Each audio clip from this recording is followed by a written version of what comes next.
Hey, what's going on everyone? Boilon here, and today we're going to be doing an orb opening for Fantomex. I know it's a little bit late compared to when people normally put out their videos, but I want to give my thoughts on the character as well as do an orb opening, which I have quite a bit saved for. He is also going to be the next heroic event campaign character, so you guys might remember that from Evil Strange or Strange Heartless, you know, whatever you normally call him. Which means that there's going to be more shards available for Fantomex than, well, previous event campaign characters like Dr. Voodoo. So that gives a pretty good chance that you're going to get a 5-star, or at the very least, you know, on your way towards a 5-star. So it's a good chance to use some of your higher red star orbs today, which is what I plan on doing.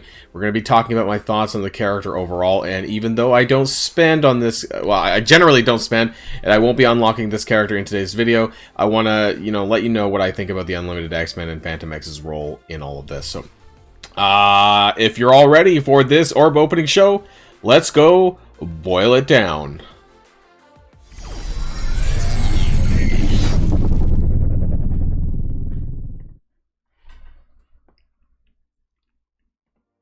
You can tell that I haven't really like fully figured out what I'm doing with my words, but that's okay. You know, I thought it sounded okay. I planned that one this time. So red star orbs, I have 56. Maybe I should move myself. I thought it was better being in the bottom right, but now that I think about it for like orb opening stuff, it's actually, maybe I'm gonna move myself back over here. I'm gonna have to continue experimenting with that. I think it's better in the bottom right for like spreadsheet type stuff. And I think for like maybe the orb openings, it's better for me to be on the left. So red star orbs, I have 56, but in terms of elites, I have a lot. So when we got to Nico Minoru the other time, I didn't do a video on that because I was literally one and done. I opened an Elite 4 orb and I got a 6. And that was my first orb, and I was like, okay, because I knew that as a milestone character, it's unlikely that we're going to get any more than a 3 or 4-star character. But because Fantomex is a heroic event campaign character, that the likelihood of getting towards a 5 is that much better. So for that reason, we're gonna be opening 5s. I'm not at this stage willing to open my 6s or 7s. Now, a lot of people are like, well, Boilon, what are you doing with your 6s and 7s, and what are you waiting for?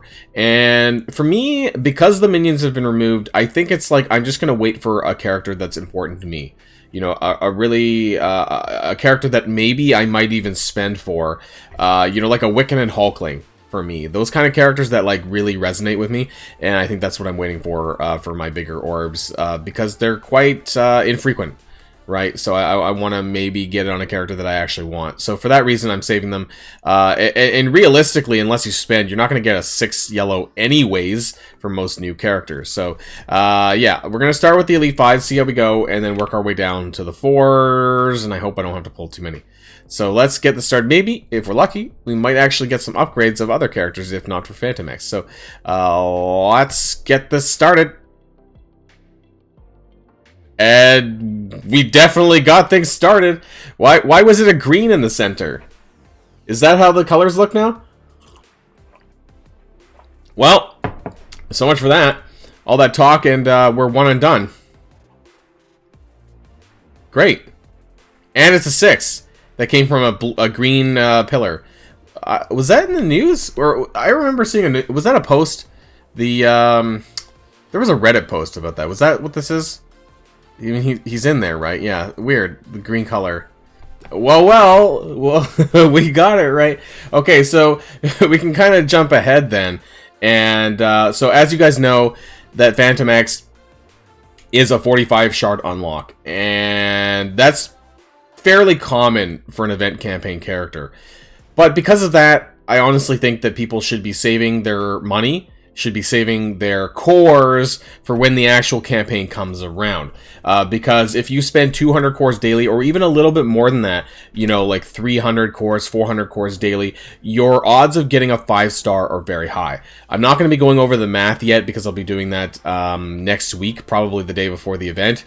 I'll be going over the math and the characters, the debonair characters for Fantomex, things like that, before the event, and which ones are best to use for that. And because of that, I'm not going to be spending any cores. Interestingly, though, they have actually decided to start putting in event campaign characters for 675 power core orbs. In the past, these were not viable for event campaign characters, but I believe maybe since Dr. Voodoo, maybe since Strange, they've actually started doing this. Now, when the event starts on Friday, next Friday, it is going to go away. So this likely will not stay through to the event because obviously you have the event orbs, which I don't believe are actually in the store yet. So we can't check to see which characters are actually going to be in the orbs or not. Maybe that might appear sooner. So keep that in mind. If you do want to unlock Fantomex, I don't personally recommend it because you're not really going to use him in many places right now without the wider Unlimited X-Men. He doesn't really slot in like some of the X-Men characters, like Gambit might, right? And so that's what we're come here to talk about for the rest of the video, which is going to be on msf.gg and, you know, some of his traits. So he is a blaster character. He has some pretty decent damage. Now, the one thing that I am cautious about is because he's not as broadly applicable as someone like Gambit is, or, you know, obviously eventually Rogue is, and so I don't know what value he will have outside of Cosmic Crucible. Both him and Dazzler, in my opinion, are... I'm not sure if they're going to fit into that Doom Raid mutant team that some people are hoping that this is going to happen. But as far as his kit goes, it's actually pretty neat. You know, I really like his basic here, dual shot, which basically does 3 attacks for 110% piercing each. So that's a total of 330 because it repeats the attack twice. And if any of these crit, it applies +1 defense down, which is really cool. It does less damage if you're mind controlled, that kind of stuff. But 330% piercing is quite a bit. And we're going to see as we go down to his ultimate how it's actually not that much different from his ult. As far as, like, so for that reason, you probably want to have him as a raider because you want to maximize your crit. Some people were talking about, you know, putting him as a striker. But, and that's some decent damage as a striker attack, but I think Raider is probably the way to go. Now, his special on a cooldown of 4 is how he gains his taunt, which is pretty cool. But then I feel like when we get Rogue, then it's going to be irrelevant, especially outside of Cosmic Crucible. Attack the primary target for 400% damage and apply offense down for 2 turns, and taunt to the enemy for 1 turn. And so not only are you getting taunt, you're doing damage and debuffs on the, like it's a great like multi-tool skill, and I really like that. And if the primary target already has taunt for whatever reason, then you're attacking the enemy with the highest damage. So basically, instead of hitting a tank, you're hitting a damaged character.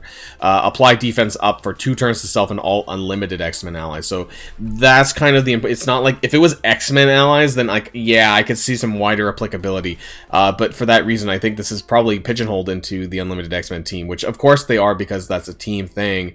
But for that reason, that's why I don't know if he's really worth all your resources at this time. His ultimate, stylish shooter, clear all deflect and all evade from the primary target. Attack primary target for 50% piercing plus bonus attack for 5 times. So that's 300% piercing damage. In Crucible, this does an extra 4 attacks, which is about 200% more piercing. So in Crucible, this does 500% piercing.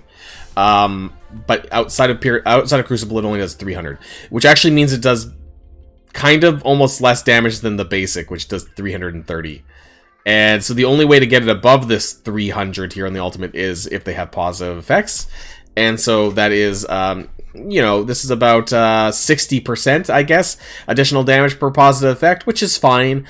But it's just like, it feels a bit underwhelming if they're not stacked up with positive stats effects, right? So it's not significantly different from the basic attack, but in Crucible, this is going to do a shit ton of damage. His passive, 2 guns, 3 brains, apply evade to self and all unlimited X-Men allies. That synergizes well with Gambit, who I believe requires evades to do special extra stuff, but until that point, like, I just don't see any wide value here. On turn, he gets passive healing, and then all this stuff on death if he dies, and then while this character has defense up, he has a 100% chance to counterattack, which stems from his special, his taunt and defense up, and then he gets crazy resistance against bleed, dodge for him, and just dodge for him based on how many unlimited X-Men allies, and then he shares 25% armor to his team. So there's really nothing here that you're going to want to use him outside of Crucible. frankly. Like, you might be able to slot him in somewhere in war, but other than that, he's not someone that I believe that you should probably go out of your way to build for. I at this time, I would save your resources and your money if you're going to spend any money in this game right now. Save it for Gambit when his offer comes out, probably in a week or so. I think he's the more wider viable character that, you know, unless Fantomex is one of your favorite characters, I just don't think that he's the one for me. And so, unfortunately, this will be a pass for me. I'll just wait for his campaign event to come out next Friday. And like I said, because he's a heroic event character, you're more than likely going to get a, you know, definitely a 4-star for sure, hands down. You're gonna, I would be highly suspect if you walk away with less than a 4-star. Very likely you could walk away with a 5-star, because I did for Evil Strange, just barely. I think I was like 10 out of 200, but I did surpass the 310 shards across the Evil Strange event, so I will likely do the same for Fantomex. So that's it. I did get a 6 red, but doesn't really bother me, you know. But hey, it was a one and done, so I got to save more of these orbs for Gambit, because that's who I'm more looking forward to. This is more of like a pro Gambit, and there he is, featured character. This is more of a pro Gambit video than it is for Fantomex. Let me know in the comments down below what your plans are for Fantomex. Are you going to do anything, or are you just going to wait like I am for his release in the event campaign, which is what I'm gonna do. So until next video, stay safe and healthy, and I'll see y'all later. Boilon signing out.